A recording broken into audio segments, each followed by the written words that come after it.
Gogineni. Yeah. Good morning, everyone, and welcome today on this topic of adolescence PCOD brought to you by Apollo Cradle. Uh, to talk on this topic, we have Dr. Swati Gogineni. She is with us. She's an internal consultant, a gynecologist in obstetrics. To give a brief background about our renowned doctor today, she has done her MBBS and MS in OBS and Gynae. She has also done a DNB. She has done a fellowship in laparoscopic surgery and a fellowship in fertility treatments. And she's going to talk about a very, some useful topic called adolescence PCOD, which is most of the girls today in the adolescence age are facing this.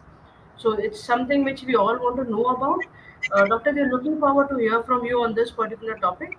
So it's all yours. Thank you. Thank you again. Thank you. Yeah, so I am a consultant obstetrician and gynecologist. I practice at Apollo Cradle, Jubilee Hills, and at Apollo Clinic in Manikonda. So I am here to talk about adolescent PCOS. So as most of you must be knowing and must be seeing a lot, hearing a lot about PCOS in the newspapers. PCOS is actually polycystic ovarian syndrome. The incidence is increasing. So if you check at least 10 women, 5 to 10, 5 to 6 people are having, out of the 10 are having PCOS. And PCOS can affect women of all age groups, starting from the adolescents, teenagers, even from 11 years, 12 years onwards, till the time of menopause. So it's affecting women of all age groups. Previously, initially when it was diagnosed or when we came to know that there was one such entity, it was mostly concentrated in the reproductive age group. But then we are seeing both extremes also now, not only the reproductive age group, but starting from the time of menarche. So from girls like almost 11 years, 12 years of age, and till menopause, it can actually trouble women, and the incidence for some reason has been increasing a lot. So that is the reason there's a lot of focus on PCOD nowadays.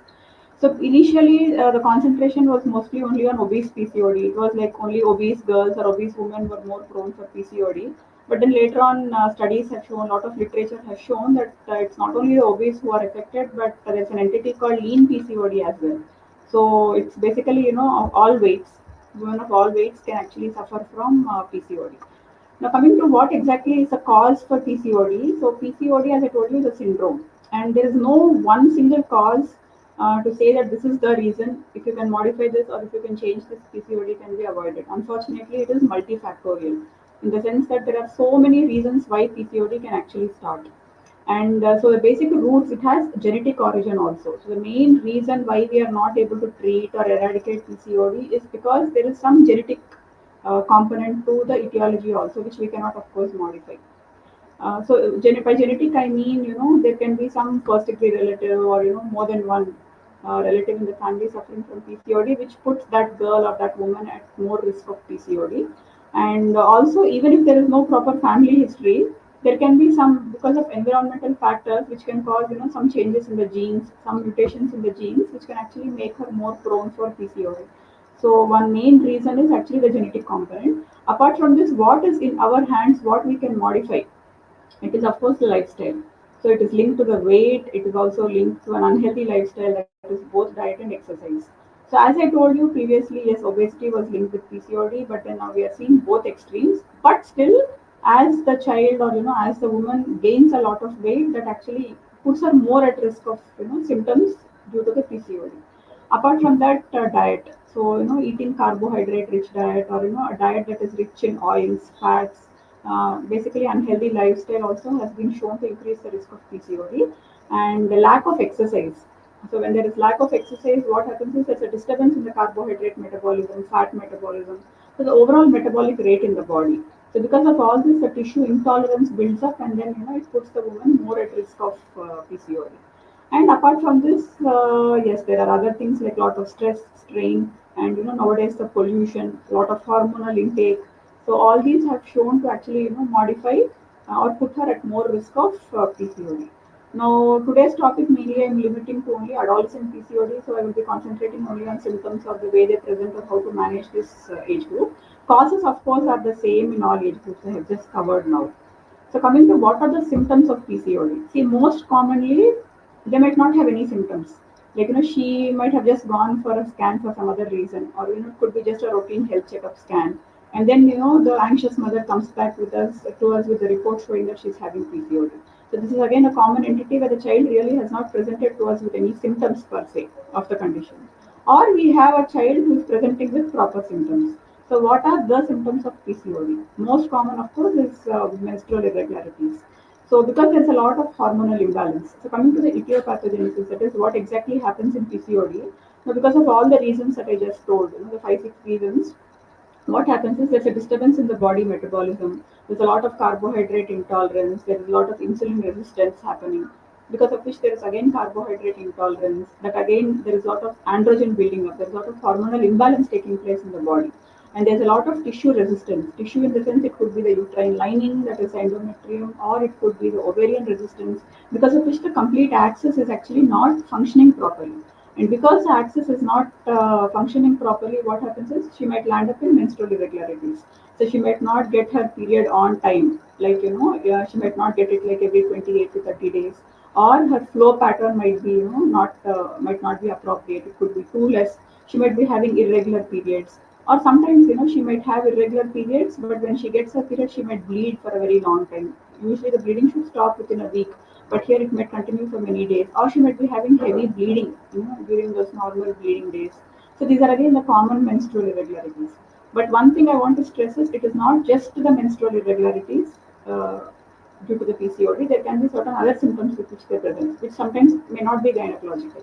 Like sometimes they present to us with sudden weight gain, and sometimes oily skin, because as I told you, there's a lot of androgen sensitivity taking place. So sometimes the androgen levels might actually be high, or the levels might not be high, even though they are normal, but her the skin and the other units are actually more sensitive to the circulating levels of androgens, due to which she might develop an oily skin. She might have a lot of acne, and she might have excessive hair growth in unwanted areas, like on the face, chest, or on the extremities, on the abdomen. And she might be having thinning of the scalp hair. So basically, the male pattern of baldness. All this is because of the high androgen levels. So these are the other symptoms. So it's not just the menstrual irregularities, but they can actually come to us. The menses might be absolutely perfect, but she might have any of these symptoms. So these are the common symptoms of PCOD. And apart from this, as I told you, they might not have any symptoms. She might have just gone for a routine scan for some other symptom, and then because the ultrasound is showing polycystic ovaries, she's anxious. Her parents are anxious, so they just come to us with the report. So when a woman or when a child actually comes to us with a diagnosis of PCOD, I mean whether she's asymptomatic or whether she's symptomatic, what workup should be done? Now, first and foremost, history taking. Okay, so we have to ask whether there's any history of recent, weight disturbance, recent weight gain, or weight loss, and any of the other symptoms that I just told you about. We have to go into detail about her menstrual history, and then apart from it, we also have to examine her, check her weight, do a routine breast examination, check if there's any facial hair, any excessive hair growth on the body, check for acne, and then we might ask for some investigations, routine investigations, like her complete blood picture. We have to check into her carbohydrates, because as I told you, sometimes carbohydrate intolerance. We are seeing some girls with high sugars. Basically, when we do the glucose tolerance test, they are actually showing, they are turning out to be positive with high sugar levels. And similarly, if she's obese, her lipid profile also, and certain other hormone profiles like thyroid function test should be assessed. And prolactin is another hormone which can sometimes cause irregular periods. So when a child has come to us with irregular menstruation, we have to look into the hormone profile completely. And if she presents with any of the high androgen symptoms, as I told you, anything related to the oiliness of skin or hair loss or excessive hair growth on the body, you also have to check for the androgen levels. So the common androgen levels that we check for are the free testosterone, and there's something called DHEAS, so dehydroepiandrosterone sulfate, which is again another androgen, and which is again secreted by the ovary as well as by the adrenal glands. So we have to basically make sure that her androgen levels are normal. And yes, of course, we might ask for an ultrasound of the pelvis, and just to make sure that we are not missing out on anything. So after this, how do we manage an adolescent with PCOS is actually the main question today. So nowadays we are seeing basically, maybe because of unhealthy lifestyle, especially because of the COVID last 2 years, not much of physical activity for children, so no exercise. So many children coming to the OPD with sudden weight gain. And so previously the average age of menarche used to be around say 12 years, 12.5 years. But nowadays we are seeing so many girls attaining menarche right from the age of like 10, 10.5, 11 years. And the mothers are anxious, they're coming to us if anything can be done or if, whether it will cause any issues. So we have to basically counsel them. And another thing is, another complaint that we are commonly coming across nowadays, especially for these girls who attain menarche, is irregular menses. So one thing I want to stress is whether they have PCOS or not have PCOS for the hormonal axis, that is right from the brain, to in the brain again, of course, the hypothalamus, the pituitary gland, to the ovaries, to the uterus. There is something called an axis, the hypothalamo-pituitary-ovarian axis. So initially, in the initial years, once a child has attained menarche, whether it is say at 10 and a half years or 11 years, or whether it is at 13 years, it is immature. So we have to give it some time for it to actually mature, which will eventually happen in few years. See, for some girls it might happen within 1 year. For some girls it might take 4 to 5 years. So expecting perfectly normal periods from the beginning is actually wrong. We do see there are some girls who get like every 30 days with an average flow of 4 to 5 days, not heavy flow, no pain. But actually we see very few girls in clinical practice like this. So there are so many others who have irregular periods from the beginning, or they have like scanty periods, or sometimes they have irregular with heavy bleeding, or they have prolonged bleeding. They might not get their periods regularly. So this is again a very common category. Need not get tensed up actually, but we also have to stress on a healthy lifestyle. So of course, nothing wrong in doing the basic investigations what I have just told you. So rule out PCOD, even if PCOD is there or not there, stress on the lifestyle. Don't just start off with medications at this age group unless really indicated. So foremost is lifestyle modification. So that includes diet, exercise, and weight. So they have to take a low carbohydrate and a low fat diet. And so that is they eating lot of junk food, sweets, cakes, the bakery stuff, lot of oily stuff. Junk food basically needs to be avoided because it adds a lot of carbohydrates. It's calorie rich food. So though they are energetic, they need to be physically active. They should take good amount of protein and desired amount of carbohydrates and fats, but it should not exceed that amount. So they should basically follow a well balanced diet, which is especially rich in protein, iron, all the vitamins and minerals. Carbohydrates and fats must be to the desired extent and not more than that. So we have to follow a low carbohydrate and low fat diet. So all these aerated drinks and the junk food should be avoided, and a lot of chocolates, sugars, they need to be avoided. And the second thing is exercise. So we have to stress that however important they are in their studies, because this age group we are mostly into studies, they still need to do some exercise, some sort of a physical activity, whether it is running, walking, jogging, skipping, cycling, swimming. So many activities they should do at least for an hour every day. And we also have to make sure that they maintain their weight, because this is the age group. Maybe because of a lot of unhealthy lifestyle, and nowadays of course because they are not able to go out freely, they are gaining a lot of weight, and that could actually exaggerate the symptoms of PCOD or make them at more risk for PCOD. So we have to make sure that they maintain the weight, and in fact, if they are on the overweight or obese side, we have to encourage them to lose weight by modifying diet as well as by counseling them regarding the exercise. So where we see lean PCOD, so even in those people, we must not encourage them to eat, lot of carbohydrates and fats, because as I told you, the root level cause, though the reasons are 4 to 5 different reasons, there is a lot of carbohydrate and fat intolerance building up in the body. So even they need to actually modify their carbohydrate and fat intake. They need to take a good protein diet. Of course, they need to put on a little bit weight if they are very lean. But at the same time, we encourage exercise even for them. They might be thinking that they're already lean, so what is the reason for exercise? Exercise here is not just to lose weight in numbers, but most importantly, it is to keep their metabolism active, and whatever resistance I told you, the tissue level resistance that builds up in the body, and that makes the ovaries and the endometrium less sensitive. It is basically to improve the sensitivity and also to decrease that resistance. Exercise really helps. So irrespective of the weight, of course, for obese children, obese adolescents, we ask them to lose weight. But for those who are actually ideal weight or on the lower side, we still encourage them to do exercise and encourage them to lose weight. And coming to overweight kids and the obese kids, even a 2 to 3 kilo reduction actually has shown to improve their performance PCOD wise, that is the symptom wise. So first and foremost is this lifestyle modification. Only then coming to the medications. So if there is any hormonal imbalance, like I told you, any thyroid dysfunction or high prolactin levels, it needs to be actually managed. And coming to menstrual disturbances also. So you see, right from 11 years, 12 years, just because their cycles are a little irregular and scan has shown PCOD, I think we should not immediately start off with medication. We should actually give them some time for the axis to actually set right on its own. But where needed, like for example, where the periods are coming very frequently, or when she starts bleeding, she bleeds continuously for 10 to 15 days, the flow is not stopping. In those cases, definitely we need to put them on medications. So even medications, we usually go off with very simple medications. So better not to over treat them. So basically, because most of them with healthy lifestyle, with little bit modification of their weight, and of course with age, as time passes, the symptoms improve. So the cycles also get regular, and most of them keep their symptoms under control. But those who are not able to actually keep under control, or the symptoms are really troubling them, yes, in those cases we are forced to treat them medically even at a young age also. So even for them, initially we try to give medications that are non-hormonal. Like if their main complaint is like heavy bleeding with pain or only heavy bleeding, we try to give something like tranexamic acid or in combination, which is not a hormone, and that is given only during the days that she's having heavy bleeding or heavy bleeding with pain. But where the regularity of the periods is a problem, is an issue. Like she's getting periods every 10 days, 15 days. So she gets very weak. She has to go to school, she has to study, she's losing a lot of blood, she gets weak. So in those cases, yes, we need to at least properly space out the periods. So in those cases, she will be needing hormonal medication. And then again, there are two, three options in that. Either we have the routine, pills, as we say, which are used for regularization of periods, or we have progesterone only tablets.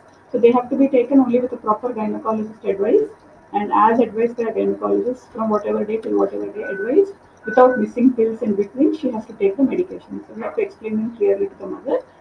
And of course, in addition, also encourage them to take a good diet. And of course, checking their hemoglobin, supposing because of the heavy periods, prolonged bleeding, hemoglobin is low, that needs to be corrected. So we can encourage some hematinic syrup or some multivitamin syrup.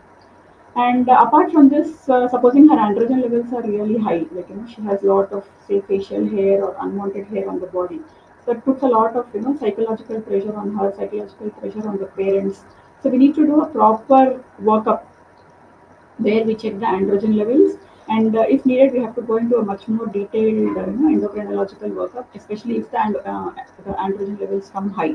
In which case, we usually refer them to an endocrinologist also. If at all, like in addition to the routine hormone medications, what we put them on for periods, they might be needing certain other medications to cut down on the androgen levels. But some people are more worried just about the excessive facial hair growth, because see, they're all school going, college going, and they have a lot of peer pressure. So there's a lot of psychological impact on them. To the extent that we have to refer them even to a psychologist for proper counseling sessions, because they're worried about their weight, or they're worried about their physical appearance. And in addition to that, supposing the androgen levels come back as normal, or even the periods are normal, it's just in a localized area. She might be having excessive hair, maybe on the lips, or on the cheeks or on the chin, only certain areas. But androgen levels have come back to normal, or they are normal. No need for systemic medications actually. So we can actually just refer them to a dermatologist, and she can go for more topical or local treatments like the laser or electrolysis, which are more accessible nowadays. But of course, with a proper consultation with a dermatologist, because here these are again young girls, so probably we might have to wait a little longer, wait for the system to stabilize, and then go for more definitive treatments. But there are treatments available. So again, to summarize about the adolescent PCOD. So PCOD is something which has become very, very common nowadays. So you send like 10 women of different age groups for scan, at least 5 or 6 come back positive with this diagnosis. Of course, some of them might not be symptomatic. Some of them might have symptoms typical of PCOD. So it can affect all age groups, starting from adolescents, 11 years, 12 years onwards, till the age of 49, 50.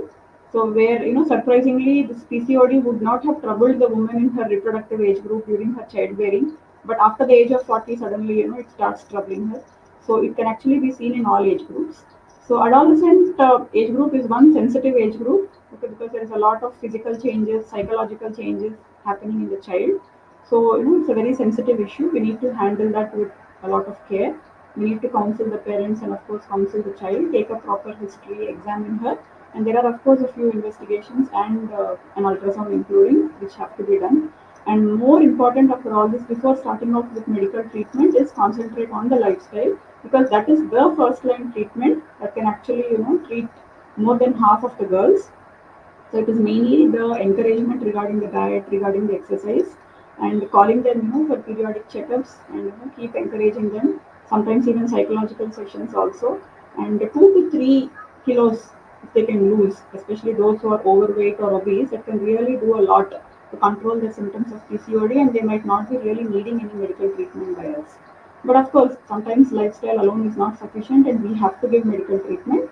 So in this age group again, we usually stay with the more simpler medications, because we don't want to give very prolonged courses, because it might have long-term impact. And we want them to fight it out with age, because by the time they are say 18, 19, by the time the hormonal axis is mature, some of the symptoms might actually be rectified.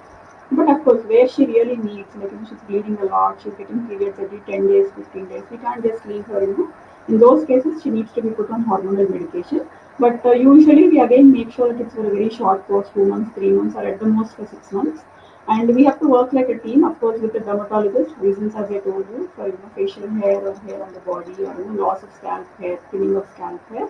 And of course, we have to include an endocrinologist also, especially for cases with a lot of carbohydrate intolerance, high sugars, or altered lipid profile, or sometimes high androgen levels. So I think this is about PCOD. I have a few questions here. So how does PCOD affect the quality of life? Yes. So as I told you, see, it does affect, it has a lot of negative impact on the quality of life. So there might be some psychological issues, because she's putting on a lot of weight. Okay, so she suddenly, like, she was not like this 2, 3 years back, but now she has suddenly put on a lot of weight. And she might be having thinning of scalp hair, or suddenly she might notice oily skin, lot of acne which was not there 1, 2 years ago, or she might be having excessive hair on her face, or anywhere on the chest, or on the abdomen. So all these, unknowingly, sometimes she might not be able to express it, but a lot of negative thoughts and negative things happening in her mind, because of which there are a lot of psychological issues, and the quality of life automatically comes down. That is one aspect. Second aspect is, yes, because of PCOD, if she's really having a lot of menstrual disturbances like heavy bleeding like every 10 days or every 1 week, yes, that itself puts her down. So does PCOD lead to excessive sleepiness during daytime? I will not say directly, it might not be the reason, but yes, because of the hormonal imbalance, because, as I told you, it starts from the brain, the hypothalamo, pituitary, and ovarian axis. There's a lot of disturbance happening in this, axis, and a lot of high androgen levels. So some disturbance in the hormonal axis anywhere can actually, cause a lot of disturbance. So how does hypothyroidism affect young girls?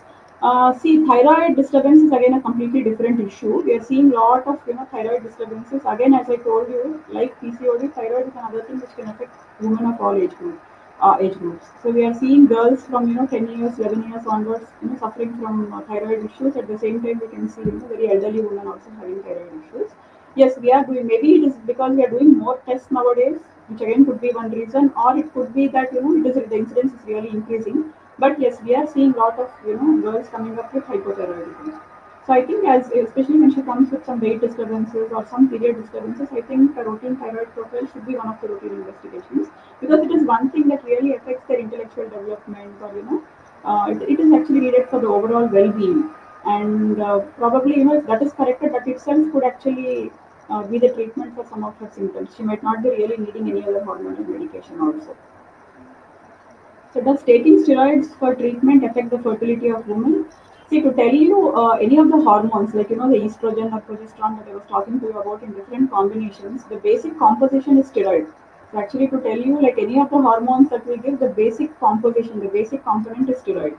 So only when indicated we give steroids, especially in this adolescent age group, we routinely don't prescribe hormones like for any duration. First of all, we try to limit the duration. Like even if we give it's only for 2 months, 3 months, or say maximum 6 months, that too only in needed girls. And that too, if the other modalities of treatment like only lifestyle modification or other non-hormonal medications are not able to actually treat her condition, that is when we give hormones. Now, does it affect the fertility of women? So, giving hormones like estrogen or progesterone for a very short duration should really not affect the fertility. Now, coming to the other proper steroids that you might be asking about, usually we do not give, because it has other side effects like puts them at high risk of again weight gain, developing hypertension, diabetes, and all. So usually in these age groups, we try to avoid giving steroids unless there is any real need to, and that too only after consulting with an endocrinologist. So I think those are the questions for today. I think I must have clarified all your doubts. So any doubts, and I'm here to answer your queries. I think if there are no doubts, I think we can end the session here. So thank you. So you can consult me at Apollo Cradle and Children's Hospital at Jubilee Hills, Hyderabad. In the mornings, I'm available till 2 p.m. and the evenings 5 to 7 p.m. I'm available at Apollo Clinic in Manikonda, Monday to Saturday. Thank you. Thank you, ma'am. Thank you so much for a wonderful session. I'll end the broadcast.